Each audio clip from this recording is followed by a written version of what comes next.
मनीषा ताई नीमकर इनसे गुजारिश करूंगा कि वो मंच पर अपने अल्फाज लोगों के सामने रखें।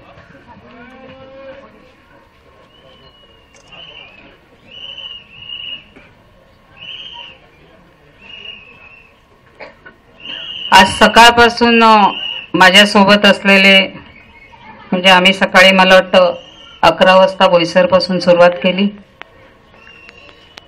त्याच्यामध्ये माझ्याबरोबर असलेले शब्बीर दमनवाला, इरफान भाई, दीपक सावे, शहनाज भाई, अशरफ भाई आणि फारुख गवंडी आणि अंजली बारी, बहुजन विकास आघाडीच्या तालुका अध्यक्ष। खास करून स्मिता पवारचा उल्लेख केला पाहिजे, कारण त्यांनी अपक्ष फॉर्म भरला होता आणि त्यांना प्रवीण दादाने विनंती केल्यानंतर की आपण मनीषा ताईंना आपल्या ह्याच्यातून उभं करतोय, त्यांनी सगळ्या कार्यकर्त्यांशी चर्चा केली आणि एकमुखाने त्यांनी आपल्याला पाठिंबा दिलेला आहे। त्याच्यामुळे खास करून स्मिताताईंचे मिस्टर आणि त्यांचे सगळे कार्यकर्ते यांची मी आधी बहुजन विकास आघाडीतर्फे सर्वांचे मनापासून आभार मानते। आता मला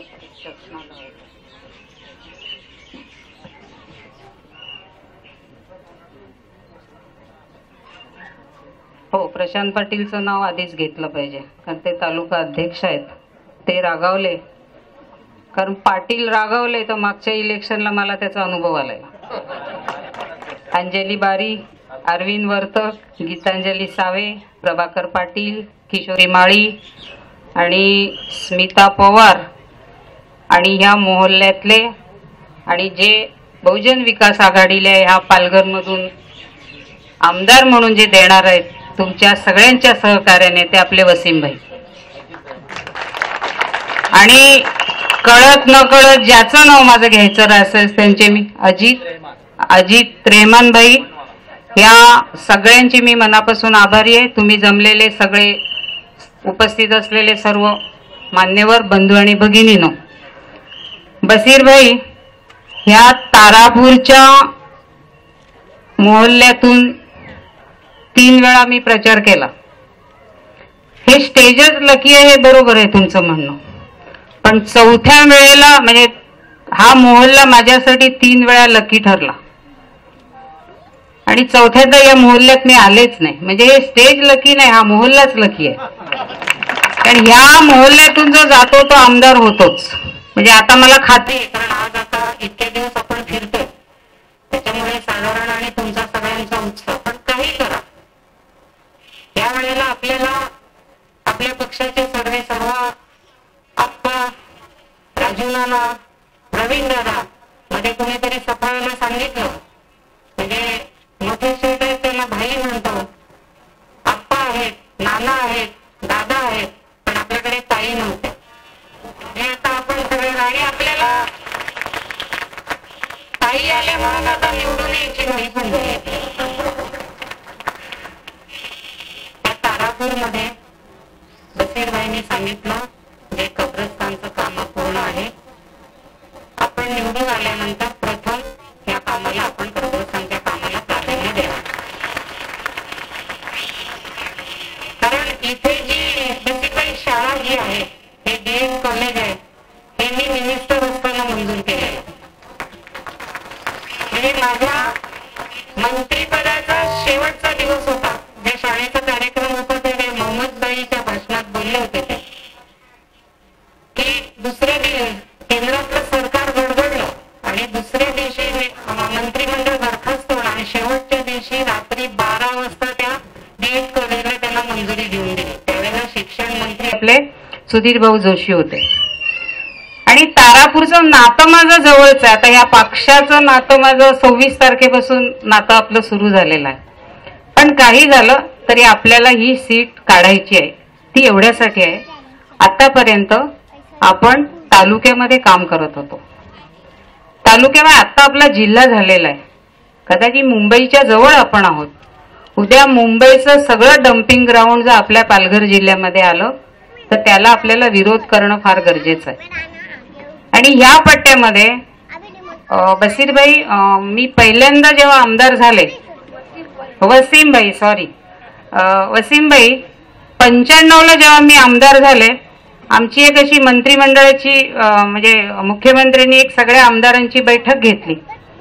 तेव्हा साबीरभाई शिवसेनेचे मिनिस्टर होते, आपले पालकमंत्री होते ठाणे जिल्ह्याचे. तर ते म्हणाले पुन्हा दुसरी निवडणुकीमध्ये जास्त आमदार आणण्यासाठी आपल्याला काय काम करावं लागेल. तेव्हा त्यावेळेचे शिवसेनेचे ज्येष्ठ नेते साबीरभाई शेख यांनी असं सांगितलं की आपण सगळे आमदार म्हणून निवडून आल्यानंतर मुस्लिम समाजाकडे दुर्लक्ष करतो आणि मग तो शिवसेनेवर आरोप होतो की आपण जातीवाद करतो. मग मी माझ्यापासून सुरुवात केली. मला वाटतं 96 की 97ला अख्ख्या महाराष्ट्रामध्ये आपल्या कब्रस्तानला पहिलं वॉल कंपाऊंड हे शिरगावमध्ये झालं. त्याच्यानंतर दुसऱ्यांदा निवडून आल्यानंतर आपण सातपाटीला कब्रस्तानला वॉल कंपाऊंड बांधलं. म्हणजे मी कुठेही भेदभाव ठेवला नाही, कारण मी ह्या मताची आहे निवडणुकीला उभं राहतो तेव्हा आपण त्या ठराविक पक्षाचे असतो, पण काम करायच्या वेळेला मात्र आपण सर्व त्या लोकप्रतिनिधी म्हणून त्या तालुक्याच्या सगळ्या जनतेचं म्हणून काम करायचं आणि तेव्हाच आपला पक्ष वाढत असतो. आता काही जण विचार करत असतील मनीषा निमकर ह्या शिवसेनेच्या या बहुजन विकास आघाडीत आल्या कशा? इथे किशोरी माळी बसलेल्या आहेत, प्रशांत पाटील आहेत. प्रत्येक निवडणुकीला आम्ही कुस्त्या घेतल्या एकमेकांना, कारण त्या त्या पक्षाचं काम आपण प्रामाणिकपणे केलं पाहिजे. पण निवडणुकीचा ज्या दिवशी मतमोजणी संपेल त्या दिवशी आम्ही परत एकत्र काम केलं. ही आपली कामाची पद्धत आहे आणि हीच पद्धत. आता मारामारी करणारच मी तुमच्याकडे आले, त्याच्यामुळे आता मारामारी आपल्याबरोबर भांडणं करायची कोणी हिंमतच करणार नाही.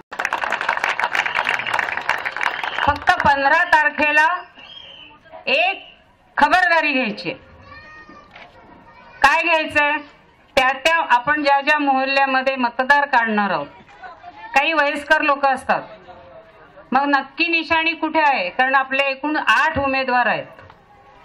मग आधी जो तिथला कार्यकर्ता असेल, जो मतदार काढायची ज्याला जबाबदारी देणार असाल वसीमभाई, तर त्यांनी पहिलं सकाळी जाऊन मतदान करायचं आणि ते मतदान केल्यानंतर आपण त्या मतदाराला दुसऱ्या मतदाराला आपण सांगायचं आहे अमुक नंबरवर, म्हणजे वरून 7 नंबरवर आपली शिटी निशाणी आणि 7 नंबरचं बटन दाबून आपण आपल्या उमेदवाराला विजयी करायचं.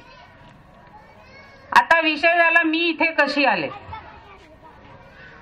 त्याला तुम्ही सगळे प्रवीण दादा म्हणतात.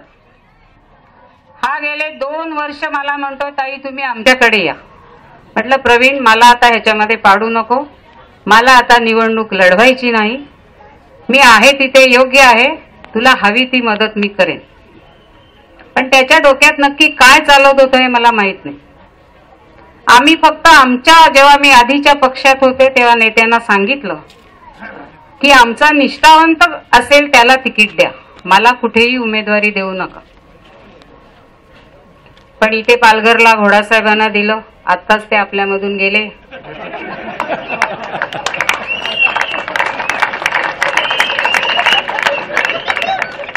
मग म्हटलं तुम्ही त्यांना इथे दिलं, डहाणूला नम साहेबांना दिलं, ज्यांनी 2009 मध्ये शिवसेनेचा आमदार पाडला त्यांना शिवसेनेने डहाणूमध्ये तिकीट दिलं. म्हटलं ठीक आहे, बोईसर मध्ये आमचं एक निष्ठावंत सैनिकाला तिकीट मिळू द्या. काय माझी मागणी अयोग्य होती? मला कुठेही उमेदवारी नको होती. तरी सुद्धा जो मागच्या वेळेला आपल्या विलास तरेच्या समोर सुनील धानवा 12,000 मतांनी अपयशी ठरले, त्याचा पराभव झाला, त्याच्यासाठी आम्ही उमेदवारी मागत होतो. वास्तविक त्या पालघर विधानसभेवर शिवसेनेकडून हा माझाच अधिकार होता. त्याचं कारण असं आहे, आज माझं वय आहे 56 वर्ष. मी वयाच्या 16व्या वर्षापासून शिवसेनेचं एक निष्ठेने काम करते. मी शिवसेनेसाठी असं काही म्हणत असतील, आधी प्रचाराला येतील काही माझ्यावर आरोप करतील. आधी तर ते आरोप करायची हिंमत दाखवणारच नाही, कारण मी अशी गैर काय माझ्या पक्षामध्ये वागलेच नाही. पक्ष कधी अडचणीत येईल असं, पक्षावर कुठलं संकट येईल असं कधीही वागले नाही. कारण जेव्हा नारायण राणे फुटून जेव्हा काँग्रेसमध्ये गेले, तुम्हाला कदाचित माहिती नसेल, त्यावेळेला सगळ्या आमदारांना 7-7 कोटी रुपये त्यांनी दिले. मला म्हणाले, मी तुला मंत्री केलं होतं, तू माझ्या बरोबर चल, मी तुला 7 कोटी देतो. म्हटलं, मला मंत्री तुम्ही नाही केलं, मला मंत्री सेना प्रमुखांनी. आणि मला 4 अक्षरापुढे 7 कोटी काय 70 कोटी सुद्धा शून्य आहे. मी एक निष्ठेने काम केलं, इतकी वर्ष काम करते. मी फक्त म्हटलं आमच्या निष्ठावंतांना तिकीट द्या. मग सुनील नालवाला देतो असं म्हणाले, म्हणून मी 24 तारखेला मातोश्रीवर गेले. मगाशी मी सांगितलं माझं वय 56 आहे. 16 वर्षापासून मी काम करते. आता गणित करा, मी किती वर्ष शिवसेनेचं काम करते. ते आमचे पक्षप्रमुख आहे. मला ह्याच्यामध्ये माझ्या आधीच्या पक्षावर राग नाही, माझ्या नेत्यांवर माझा राग नाही. कारण मनीषा निमकर ही एक साधी गृहिणी होती. तिला महाराष्ट्रामध्ये जनता ओळखायला लागली. ती त्या पक्षामुळे, ज्याचे उपकार आहेत ते विसरून चालणार नाही. पण ह्याचा अर्थ असा नाही की तुम्ही म्हणाल ह्या मातोश्रीवर आल्यात तशा चालत्या व्हा, नाहीतर धक्के मारून हकलून काढू. हे काही योग्य नाही. आणि त्या दिवशी हा मला अपमान सहन नाही झाला. आणि मग मी घरी आले. माझ्या मिस्टरांना मी बोलले नाही. कदाचित मी हार्ट पेशंट असते तर त्या दिवशी मी घरी कशी आले असते मला माहित नाही. पुन्हा 2 दिवसांनी ह्या तुमच्या सावेताई आणि एक मला वाटतं 30-40 कार्यकर्ते होते. आणि प्रवीण दादा हुशार आहे ह्या कामामध्ये, त्याच्या हुशारीला दाद द्यावी लागेल. आणि तो हुशार आहेच, म्हणूनच प्रशांत हुशार झाला. त्यांनी ह्या कार्यकर्त्यांना पाठवलं. 25 तारखेला आला होता, नाही 26 तारखेला आले होते. सावेताई म्हणाले, तुम्ही हो म्हटल्याशिवाय मी इकडनं जाणारच नाही. म्हटलं ठीक आहे, माझा मुलगा घरी नाहीये, शेवटी काही निर्णय घ्यायचे तर आता मुलांना पण विचारलं पाहिजे. मिस्टर घरी होते. मी मिस्टरांना नको म्हणाले, आपल्याला आपण त्याला मदत करू, कोणी द्या उमेदवार. पण शेवटी नाही हो करताना मला वाटतं स्मिताताई सुद्धा त्या दिवशी सफाळ्याला आलेल्या होत्या. आणि मी त्याला प्रवीणला सांगितलं. प्रवीण मला खूप लहान आहे म्हणून मी प्रवीण म्हणते, त्याच्यात कृपा करून कोणी गैरसमज करून घेऊ नका. 11:31 रात्री प्रवीणला मी हो सांगितलं. आणि मला वाटतं त्याच्यानंतर सगळ्या कार्यकर्ते, मी बघितलं त्या दिवशी फॉर्म भरण्यामध्ये जो उत्साह होता. आणि आता इथे आल्यानंतर जे हार घातले ना गळ्यात, मला वाटलं 19 तारीख आली की काय. आता झालं, अनेक उमेदवार येतील. वसीमभाईंनी सांगितले ह्या स्टेजवर, आता तर ते ह्या मोहल्ल्यात सुद्धा आले, ह्या स्टेजवर आले, म्हणजे आता आपला विजय हा पक्का झाला. परंतु जागरूकता ठेवा, कोणी येतील उमेदवार. आता काय आहे, हे उमेदवार लढणे या पालघर जिल्ह्यामध्ये, पालघर विधानसभेमध्ये सगळ्या महाराष्ट्राचं लक्ष लागेल. कारण माझं काम, आधीच्या जे सगळे आता उमेदवार उभे आहेत त्यांनी काम पाहिलेलं आहे. आणि ते काम पाहत असताना आता त्यांचं लक्ष आहे 2 माजी राज्यमंत्री आणि 1 आमदार हे इथे उभे आहेत. पण 1 आमदार आहेत ते रानशेतला राहतात उमेदवार, आणि 1 आहेत ते मूळचे नंदुरबारचे आहेत. त्याच्यामुळे आपल्या प्रश्नाची जी जाण आहे ती त्यांना नाहीये. ते राहतात आता मीरा रोडला, म्हणजे पालघरला सुद्धा राहत नाही. आता खरा आशिया खंडातली सगळ्यात मोठी MIDC नाव घेतलं जातं तारापूर MIDC, आणि सगळ्यात बेरोजगारी ही आपल्या तारापूर एरियामध्ये. तारापूरचा एक आता आश्रमशाळेत मुलं लावली ना, आता यादी आहे माझ्याकडे, सगळी नंदुरबारची मुलं लावली. का? इथे आदिवासी मुलं नाहीत, इथे मागासवर्गीय मुलं नाहीत. मग तुम्ही काम नक्की कोणासाठी करता, कुठल्या मतदारसंघासाठी करता? मग नंदुरबार जिल्ह्यासाठी काम करता की पालघर जिल्ह्यासाठी करता? मग काँग्रेसचं काम करता की तुमच्या फक्त नात्या गोत्याची कामं करता? कारण बोईसरमध्ये विधानसभेला जो उमेदवार दिलाय म्हणजे काँग्रेसच्या कार्यकर्त्यांवर सुद्धा इतका अन्याय केला की त्यांच्याच बहिणीचा मुलगा बोईसर विधानसभेमध्ये दिला. म्हणजे आम्ही कितीही भ्रष्टाचार केला, तेरी भी चूप मेरी भी चूप, कोणी बोलायला नको. आताच मध्यंतरीच्या पेपरमध्ये प्रशांत वाचला, आश्रमशाळेची एक कोणती आश्रमशाळा दाखवली, त्या मुली ह्या ढोपरावर बसून, म्हणजे सगळा खाली चिखल आहे.